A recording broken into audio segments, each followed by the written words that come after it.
Hello बच्चों, आप सभी को गुड मॉर्निंग। आज आपको हम बताएंगे वास्तविक संख्या से 2023 में आने वाला क्वेश्चन।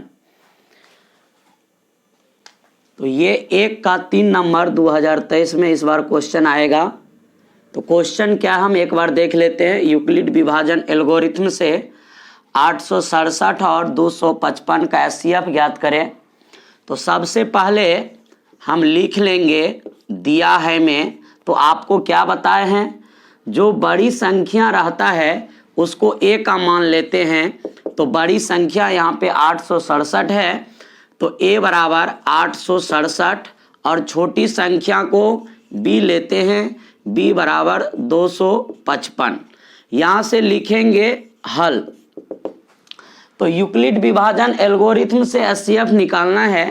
तो यूक्लिड विभाजन एल्गोरिथम से क्या होता है, a बराबर बी क्यू प्लस आर, जहां 0 से बड़ा या बराबर आर, आर से बड़ा b। तो यहां पर देखिए a का मान हमको मालूम है 867, तो a का मान बैठा देंगे 867 और b का भी मान मालूम है 255, तो यहाँ पे 255 बैठा दिए। अब यहाँ देखिए हमको ना q का मान मालूम है ना r का मान मालूम है। तो q और r का मान हम कैसे मालूम करेंगे। तो आपको हम क्या बताए हैं, ये जो a का मान है 867 और b का मान है 255, तो 867 में 255 से भाग देंगे। तो आइए हम भाग देते हैं। 867 में 255 से भाग देंगे तो 3 मर्तबा लगेगा। 3 से 5 में गुना करेंगे 15, फिर 3 को 5 से गुना करेंगे 15, एक बच गया था 16, फिर एक बच गया, 3 को 2 से गुना करेंगे 6, 1 7। अगर इसको घटाएंगे 7 में से 5 घटाएंगे 2, और ये 6 में से 6 घटाएंगे 0, और 8 में से 7 घटाएंगे 1। तो यहाँ पर देखिए ये जो भागफल का मान आया है 3, ये q का मान होगा, और ये जो शेषफल है 102, ये r का मान होगा। तो q का मान जो 3 है, तो यहाँ पर b और q के बीच में गुना है, और q का मान हम बैठा देंगे यहाँ पर 3, प्लस है तो प्लस देंगे। r का मान कितना आया है 102, तो यहाँ पे 102 बैठाएंगे। अब ये देखिए ये लाइन पूरा हो गया है। तो हम आपको क्या बताए हैं, लाइन पूरा होते ही a और q का मान क्या होता है, ये मर जाता है। अब a का मान क्या हो गया, मर गया, तो ये जगह खाली हो गया। तो यहाँ पर b जो है ना, ये a के जगह पे आ जाता है, ये 255। अब b a के जगह पे आ गया और q का मान मर गया, ये जगह भी बच जाता है। तो ये जो r का मान है 102, ये b के स्थान पे आ जाता है। अब फिर इस लाइन में देखिए q का मान बैठाना है, r का मान बैठाना है। तो हम क्या करेंगे, a का मान जो है 255 में, ये b का मान जो है 102, इससे भाग देंगे, और जितना भागफल होगा वो q का मान होगा, और जितना शेषफल होगा वो r का मान होगा। तो आइए हम भाग देते हैं। 255 में 102 से भाग देंगे तो कितना मर्तबा लगेगा, 2 मर्तबा लगेगा। 2 को 2 से गुना करेंगे 4, 2 को 0 से गुना करेंगे 0, 2 को 1 से गुना करेंगे 2। इसको घटाएंगे, 5 में से 4 गया 1, 5 में से 0 घटाएंगे 5, ये कट गया। अब यहाँ पर ये जो भागफल है ये q का मान, ये जो शेषफल है ये r का मान। तो q का मान यहाँ पे 2 है, तो यहाँ पर q का मान 2 बैठाएंगे, प्लस r का मान कितना आया है 51, तो यहाँ पे 51 बैठाएंगे। ये भी लाइन क्या हो गया, पूरा हो गया है। आपको हम क्या बताए, लाइन पूरा होते ही a और q का मान क्या होता है, मर जाता है। फिर यहाँ पर देखिए ये जगह तो खाली हो गया, तो ये b का मान जो है 102, ये a के जगह पे आ जाता है, यहाँ पे 102, और b a के जगह पे आ गया, ये मर गया, तो ये जगह भी खाली हो जाता है। तो r का मान जो है 51, ये b के जगह पे आ जाता है। अब इस लाइन में भी आपको q का मान बैठाना है, आर का मान बैठाना है। तो हम मान कैसे निकालते हैं, ये जो है ए का मान 102 और ये बी का मान जो है 51, 102 में 51 से भाग देंगे, जितना भागफल होगा वो क्यू का मान होगा और जितना शेषफल होगा वो आर का मान होगा।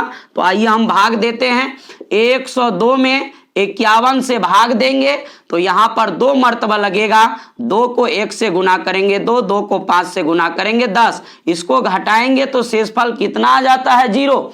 तो यहाँ पर जो भागफल है ये क्यू का मान, ये जो शेषफल है ये आर का मान। तो क्यू का मान हमको प्राप्त हो गया यहाँ पे 2, तो 2 बैठाएंगे और आर का मान कितना हो गया 0। अब ये लाइन देखिए पूरा हो गया, इस लाइन में आप क्या देखते हैं, आर का मान 0 आ गया है। तो आर का मान जब 0 आ जाएगा तब हमको अब भाग नहीं देना है। तो जिस लाइन में आर का मान 0 आ जाता है उस लाइन में देखिएगा बी का मान कितना है, वही एचसीएफ होगा। तो देखिए बराबर के जस्ट इधर बी का वैल्यू होता है, तो बराबर से इधर ये बी का मान कितना आ गया 51 आ गया। तो इसीलिए एचसीएफ बराबर 51, ये इसका आंसर हो गया। क्वेश्चन नंबर 2 भी 2023 में पूछा जाएगा। आइए हम क्वेश्चन देखते हैं क्या कह रहा है। दर्शाइए कि कोई भी धनात्मक विषम पूर्णांक 6q + 1 या 6q + 3 या 6q + 5 के रूप का होता है। तो सबसे पहले आप क्या कीजिएगा कि मान लीजिए धनात्मक विषम पूर्णांक बराबर a। तो मान लेते हैं, माना कि कोई भी धनात्मक विषम पूर्णांक बराबर a। a ही क्यों माने हैं, क्योंकि हम यूक्लिड विभाजन एल्गोरिथम से जानते हैं a बराबर BQ + R। तो यहां पर लिखेंगे यूक्लिड विभाजन एल्गोरिथम से a बराबर BQ + R, जहां 0 से बड़ा या बराबर R, R से बड़ा B। अब देखिए आपको सिद्ध करने के लिए क्या कह रहा है, 6q + 1, 6q + 3, 6q + 5। आप यूक्लिड विभाजन एल्गोरिथम से क्या जानते हैं, a बराबर BQ + R। तो यहां पर देखिए a बराबर जो मान आता है पहले वो b का मान होता है, उसके बाद q का मान होता है, उसके बाद r का मान होता है। यहां पर जो है ये 6b का मान है और q है प्लस ये r का मान 1 है। तो यहां पर देखिए b का मान कितना है 6 है, तो लिखेंगे यहां b बराबर 6। देखिए b का मान जितना होता है r का संभावित मान उससे 1 कम होता है। तो यहां पर 6 है तो 6 से 1 कम कहां तक 5 तक होगा, यानी 0 हो सकता है 1 2 3 4 5। इसको मिटा देते हैं। अब यहां पर देखिए आपको जहां पे सिद्ध करना है, देखिए r का मान कितना है 1 है 3 है 5 है। तो ये r का संभावित मान हम 1 लेंगे 3 लेंगे 5 लेंगे, क्योंकि हमको 1 3 5 यही कह रहा है सिद्ध करने के लिए। तो यहां से लिखेंगे हल, जब r बराबर 1, 0 हम क्यों नहीं लिए, क्योंकि हमको 0 नहीं कह रहा है सिद्ध करने के लिए, तो r का मान 1 ले लिए।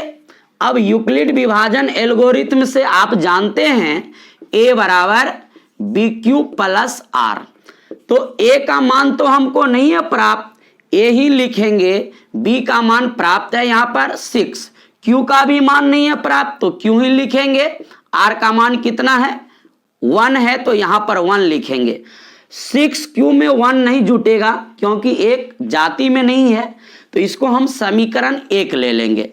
अब देखिए यहां पर अगर हम Q का मान कोई भी रखते हैं, कोई भी प्राकृतिक संख्या, तो यहां पर A बराबर 6Q + 1 है, तो हम Q के जगह पे 1 ने रख लेते हैं, तो ये 6 और Q के बीच में गुना है +1, तो A बराबर 6 को 1 से गुना करेंगे तो 6 + 1, तो A बराबर 6 और 1 कितना हो गया, 7 हो गया।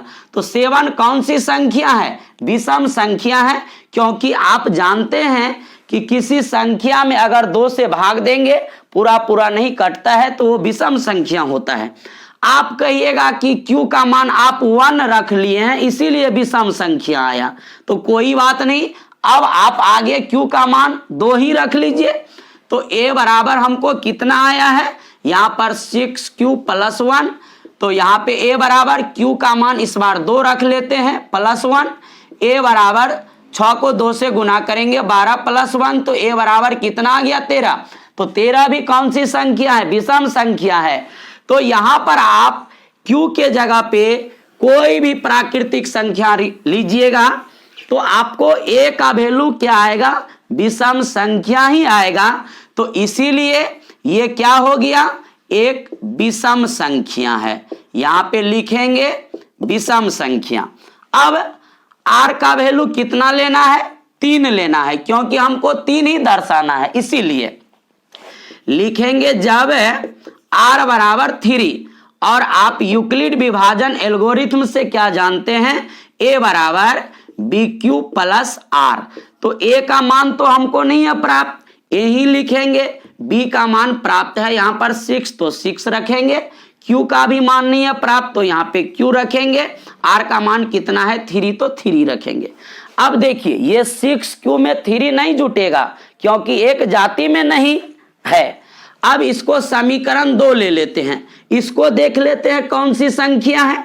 तो A का मान कितना आया है, 6Q + 3, तो Q का वैल्यू ले लीजिए, आप कोई भी संख्या ले लीजिए, कोई भी प्राकृतिक संख्या 4 रख लेते हैं, प्लस यहाँ पे 3 है तो 3, A बराबर 6 को 4 से गुना करेंगे 24 + 3, तो A बराबर कितना आ गया, 27। 27 कौन सी संख्या है, विषम संख्या है, क्योंकि इसमें 2 से भाग देंगे पूरा पूरा नहीं कटेगा, तो इसको अब हम मिटा देते हैं। तो ये भी एक विषम संख्या है, तो यहाँ पे लिखेंगे विषम संख्या। अब R का मान कितना लेंगे, 5 लेंगे, क्यों, क्योंकि हमको 5 ही लाना है इसीलिए। तो यहां पर लिखेंगे जब R बराबर 5, यूक्लिड विभाजन एल्गोरिथम से A बराबर BQ + R, यहां पर A का मान नहीं है प्राप्त तो A ही लिखेंगे। अब B का मान कितना है 6, तो 6 रखेंगे, Q का भी मान नहीं है पता, और R का मान कितना लिए हैं, यहाँ पर 5 लिए हैं तो 5 रखेंगे। 6Q में 5 नहीं जुटेगा क्योंकि एक जाति में नहीं है, तो इसको समीकरण 3 ले लेंगे। अब यहाँ पर देखिए ये कौन सी संख्या है, इसको भी चेक कर लेते हैं। तो A बराबर कितना आया है, यहाँ पर आया है 6Q + 5, Q के जगह पे आप कोई भी प्राकृतिक संख्या रखिए, तो यहाँ पर हम 4 रख लेते हैं, +5 है तो 5, A बराबर 6 को 4 से गुना करेंगे तो 24 + 5, A बराबर 24 में 5 जोड़ेंगे 29। 29 कौन सी संख्या है, विषम संख्या है, क्योंकि 29 में अगर 2 से भाग देते हैं तो पूरा पूरा नहीं कटता है, इसीलिए ये भी क्या हो गया, एक विषम संख्या हो गया। तो यहाँ पर हम लिखेंगे विषम संख्या। तो देखिए आपको जो कहा था दर्शा करके लाने के लिए वो आ गया है, समीकरण 1 में आ गया है 6Q + 1 विषम संख्या है, समीकरण 2 में आ गया है 6Q + 3 ये भी विषम संख्या है, समीकरण 3 में आ गया है A बराबर 6Q + 5 ये भी विषम संख्या है। यही आपको तीनों कह रहा था सिद्ध करने के लिए। तो अब यहां पे क्या लिखेंगे, समीकरण 1, 2 तथा 3 से प्राप्त होता है कि किसी भी विषम धनात्मक पूर्णांक का रूप 6q+1 या 6q+3 या 6q+5 होता है। यही कह रहा था आपको सिद्ध करने के लिए। अभाज्य गुणनखंड विधि से एचसीएफ ज्ञात हम कैसे करेंगे, तो आइए देखते हैं। ये क्वेश्चन नंबर 1, 6 और 10 का अभाज्य गुणनखंड विधि से एचसीएफ का राय ज्ञात करने के लिए यहाँ पर दो संख्या आपको दिया हुआ है और दोनों संख्या का अभाज्य गुणनखंड विधि से कार्य एचसीएफ निकालने के लिए। तो सबसे पहले हम लिख लेंगे, यहाँ पर दिया है पहला संख्या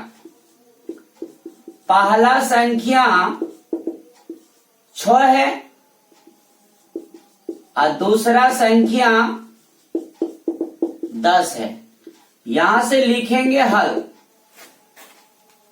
अभाज्य गुणनखंड विधि से कार्य है, तो सबसे पहले ये दोनों संख्या का हम अभाज्य गुणनखंड कर लेते हैं। तो 6 का अभाज्य गुणनखंड कर लेते हैं, तो ये सबसे छोटी अंकों से लगाएंगे, तो 2 से लगाएंगे तो 3 मर्तबे, फिर यहां पे 3 से लगाएंगे 1 मर्तबे। अब 10 का अभाज्य गुणनखंड कर लेते हैं, तो 2 से लगाएंगे 5 मर्तबे, 5 से लगाएंगे 1 मर्तबे। तो हम दोनों का अभाज्य गुणनखंड कर लिए हैं। अब यहां पर ये 6 का जो अभाज्य गुणनखंड है 2 गुना 3 गुना 1, और 10 का जो अभाज्य गुणनखंड है 2 गुना 5 गुना 1। तो अब हमको एचसीएफ निकालना है, लिखेंगे इसीलिए एचसीएफ बराबर। ध्यान से देखिएगा कि पहला संख्या का अभाज्य गुणनखंड आया है 2 3 1 और दूसरा संख्या 10 का अभाज्य गुणनखंड आया है 2 5 1। तो दोनों में देखिए कि कौन कौन सा अंक मिलता है। तो यहां भी 2 है, यहां भी 2 है, यानी ये 2 दोनों में मिल गया। तो दोनों में मिल गया तो ये दोनों का 1 ठो 2 यहां पे आएगा, समझे? यानी जो दोनों में मिलेगा 2 का 1 ठो यहां पे आएगा कॉमन। यहां 3 है, इसमें 3 नहीं है तो नहीं लेंगे। यहां 5 है, उसमें 5 नहीं है तो इसको भी नहीं लेंगे। अब देखिए 1 भी दोनों में आता है, तो ये दोनों में मिलता है तो दोनों का 1 ठो कॉमन आ जाएगा। तो यहाँ पे गुना दे के लिखेंगे। अब इसको 2 को 1 से गुना करेंगे तो कितना होगा 2, यानी ये अभाज्य गुणनखंड से ये 6 और 10 का एचसीएफ कितना आ गया, 2 आ गया। क्वेश्चन नंबर 2, 72 और 120 का अभाज्य गुणनखंड विधि से एचसीएफ ज्ञात करें। तो सबसे पहले यहां पर पहली संख्या है 72 और दूसरी संख्या है 120, लिख लेंगे। दिया है पहला संख्या 72, दूसरा संख्या 120। यहां से लिखेंगे हल। तो सबसे पहले पहला संख्या 72 का और दूसरा संख्या 120 का हम अभाज्य गुणनखंड कर लेंगे, क्योंकि अभाज्य गुणनखंड विधि से ही एचसीएफ निकालना है। तो 72 का अभाज्य गुणनखंड करते हैं। सबसे छोटी अंकों से लगाएंगे पहले, तो 2 से लगाएंगे, 2 तिया 6, 1 बच गया, 2 छक्के 12, फिर 2 से लगेगा, 2 एके 2, 1 बच गया, 2 अठे 16, फिर 2 से लगेगा, 2 नमे 18, 3 से लगाएंगे, 3 तिया 9, 3 से लगाएंगे 1। अब 120 का अभाज्य गुणनखंड करेंगे, 2 से लगाएंगे, 2 छक्के 12, 0 है तो 0, 2 से लगाएंगे, 2 तिया 6, 2 से लगाएंगे 15, 3 से लगाएंगे 5। तो हम दोनों का अभाज्य गुणनखंड कर लिए। अब इसका एचसीएफ निकालना है। तो 72 का अभाज्य गुणनखंड कितना आया है? 3 ठो 2 आया है और 2 ठो 3 आया है, 1 ठो 1 आया है। 120 का अभाज्य गुणनखंड 3 ठो 2 आया है, 1 ठो 5 आया है और इसको अगर 5 से लगाइएगा तो 1 मर्तबे, 1 ठो 1 आया है। इसीलिए एचसीएफ बराबर, तो हम क्या बताएं आपको, सबसे पहले अभाज्य गुणनखंड कर लेना है। तो अभाज्य गुणनखंड कर लिए। अब 72 का जो अभाज्य गुणनखंड आया है और 120 का जो अभाज्य गुणनखंड आया है, दोनों में देखना है कौन सा अंक मिलता है। तो ये दो देखिए दोनों में मिलता है, तो दोनों का 1 ठो 2 आएगा कॉमन गुना। अब ये 2 भी दोनों में मिलता है, इस दोनों का भी 1 ठो 2 आएगा कॉमन। ये भी 2 दोनों में मिलता है, इस दोनों 2 का 1 ठो 2 आएगा कॉमन। 3 इसमें है, इसमें नहीं है तो नहीं लेंगे। ये भी 3 इसमें है, इसमें नहीं है, नहीं लेंगे। ये भी 5 इसमें है, उसमें नहीं है, इसको भी नहीं लेंगे। 1 भी दोनों में मिलता है, इस दोनों 1 का 1 ठो 1 उतरेगा। अब इसको हम गुना कर लेते हैं।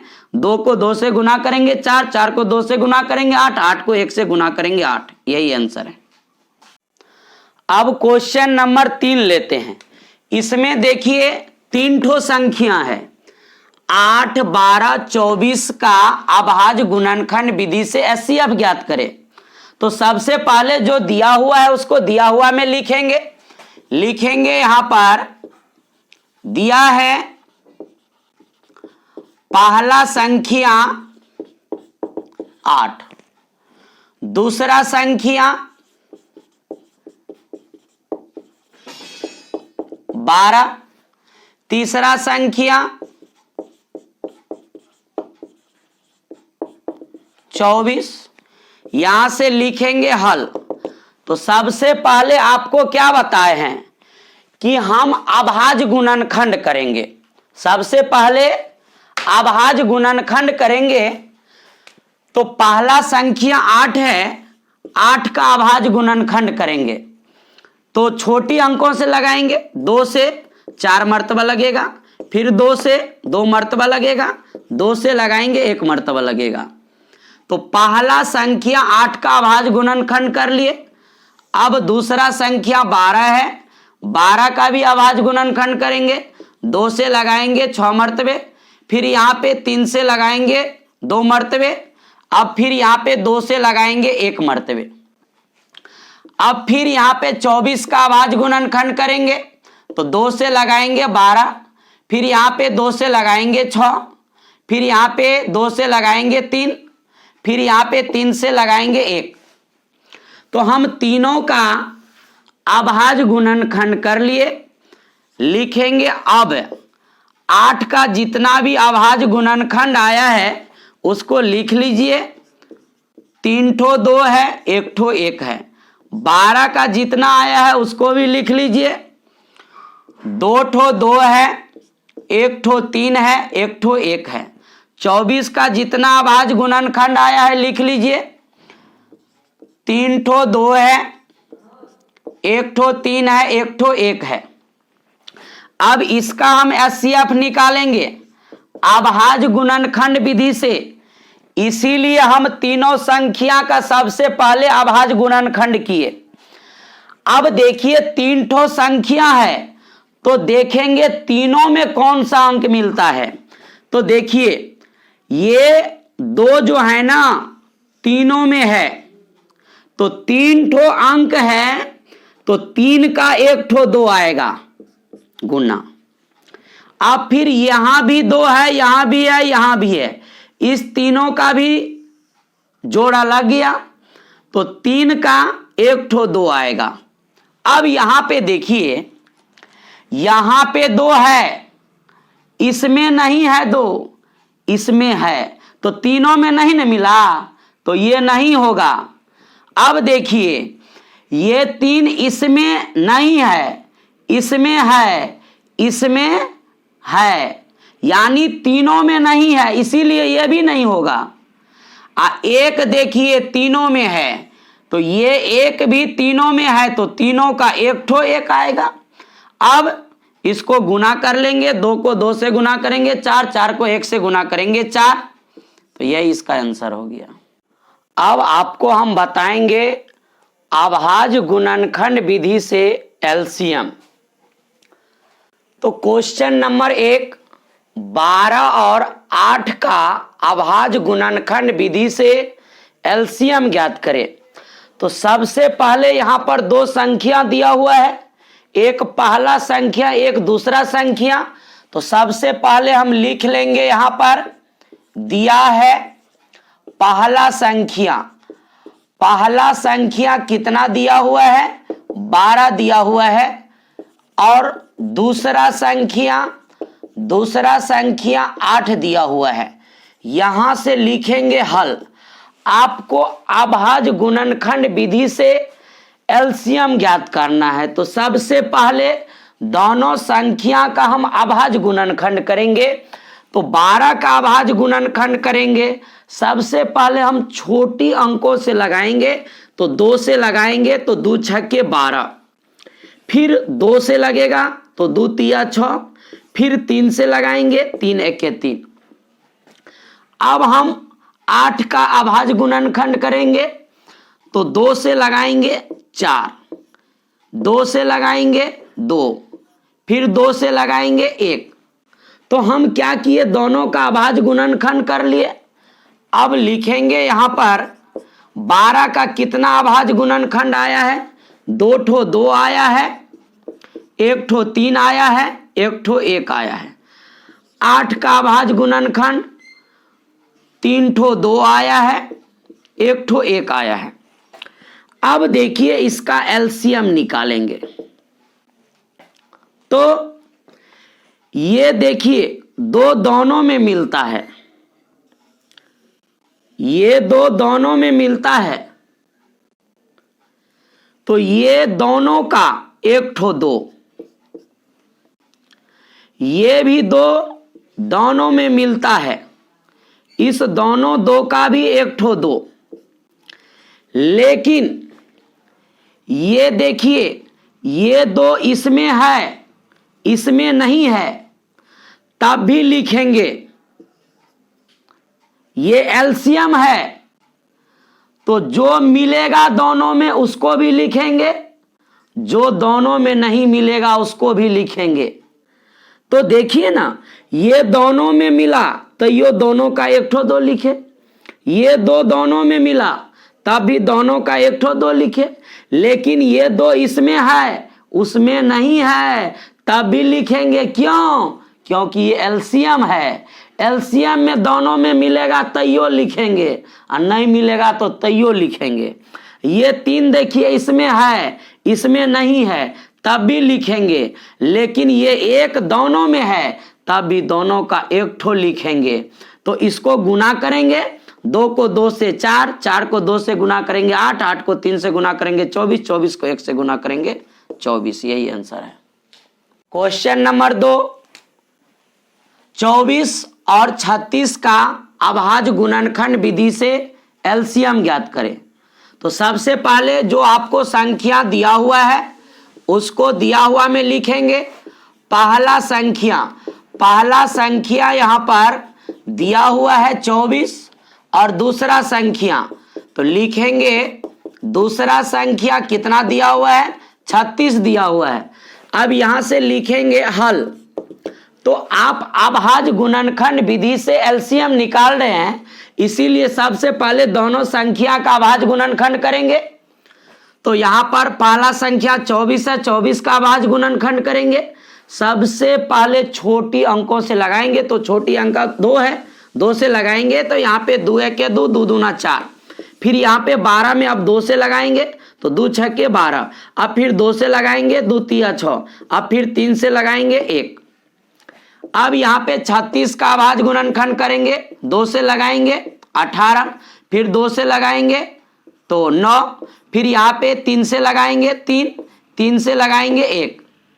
तो इसका हम क्या किए, दोनों का अभाज्य गुणनखंड कर लिए। लिखेंगे अब 24 का अभाज्य गुणनखंड कितना आया है, 3 ठो 2 आया है, तो 2 गुना 2 गुना 2, और 1 ठो 3 आया है, 1 ठो 1 आया है। 36 का अभाज्य गुणनखंड, तो यहां पर 2 ठो 2 आया है, 2 ठो 3 आया है, और 1 ठो 1 आया है। अब हम इसका एलसीएम निकालेंगे।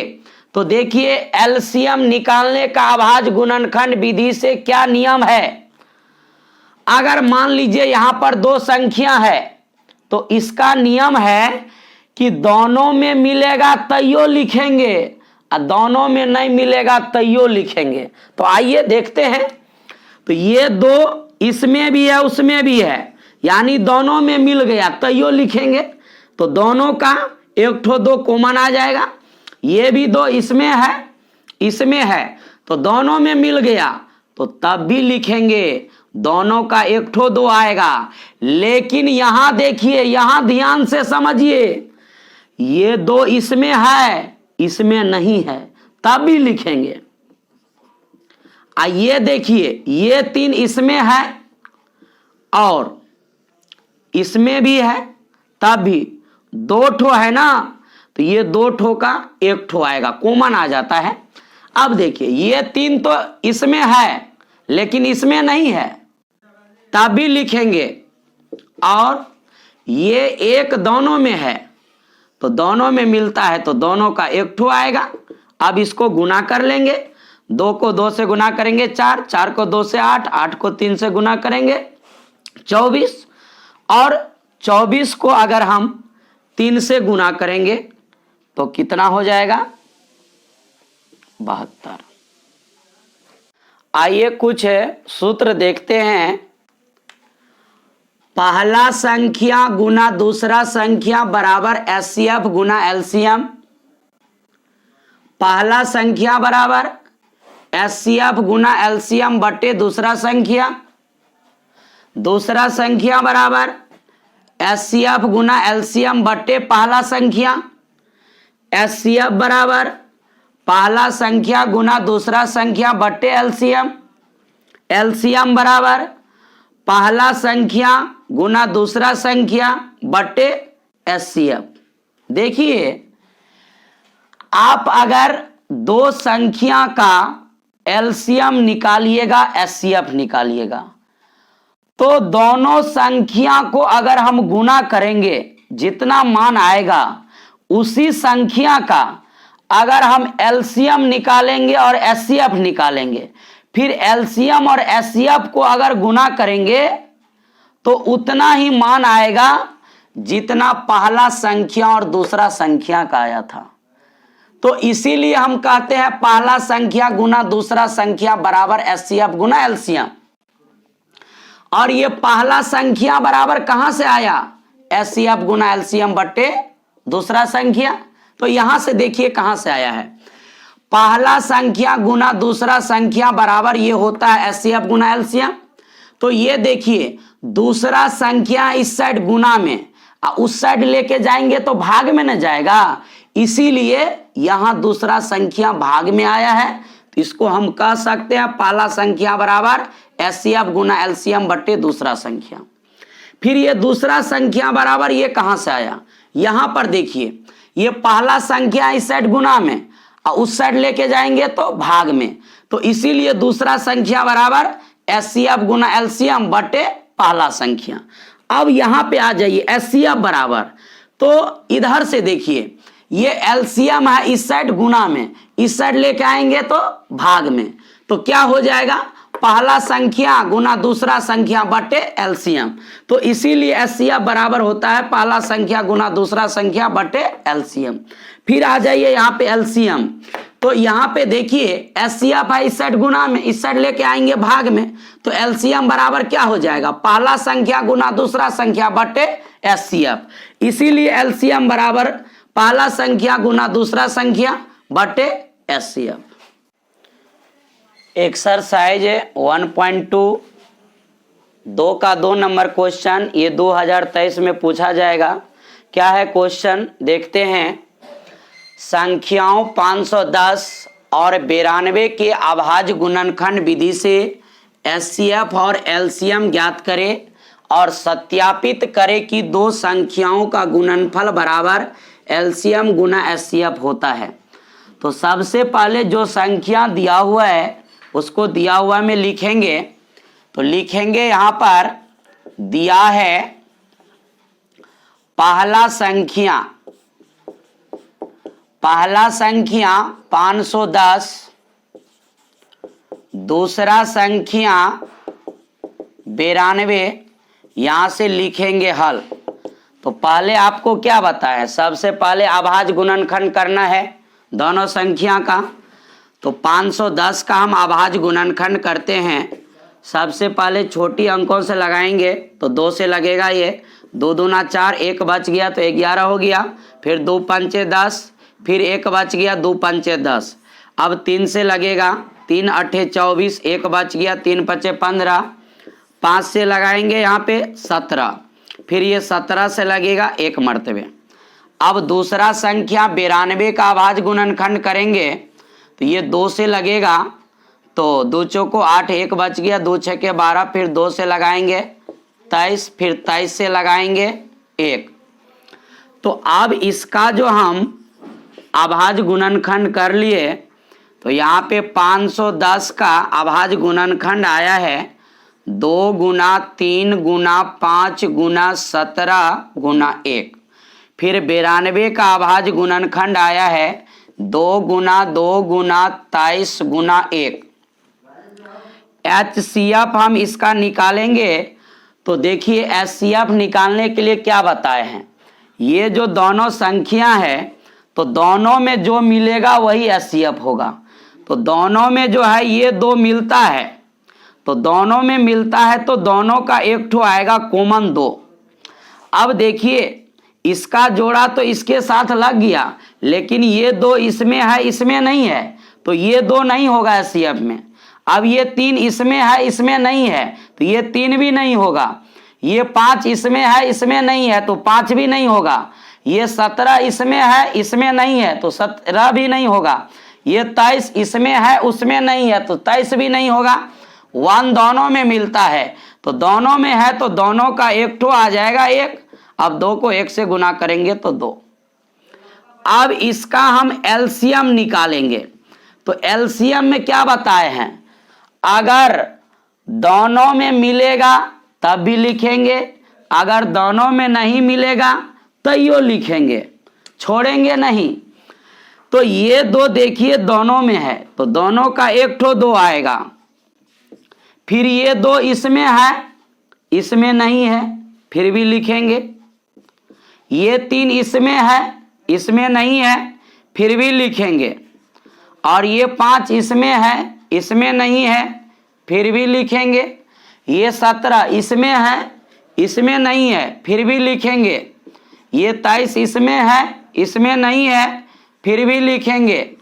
और ये 1 दोनों में है, तो दोनों में है तो एक ठो कॉमन आएगा। अब इसको गुना करते हैं, 2 को 2 से 4, 4 को 3 से गुना करेंगे 12, 12 को 5 से गुना करेंगे तो 60 आएगा।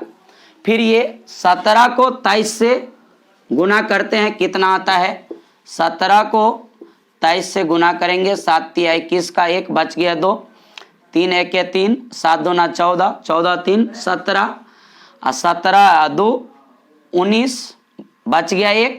यहाँ पे 2 1 के 2 1 3, यानी 391 को फिर आपको 60 से गुना करना पड़ेगा।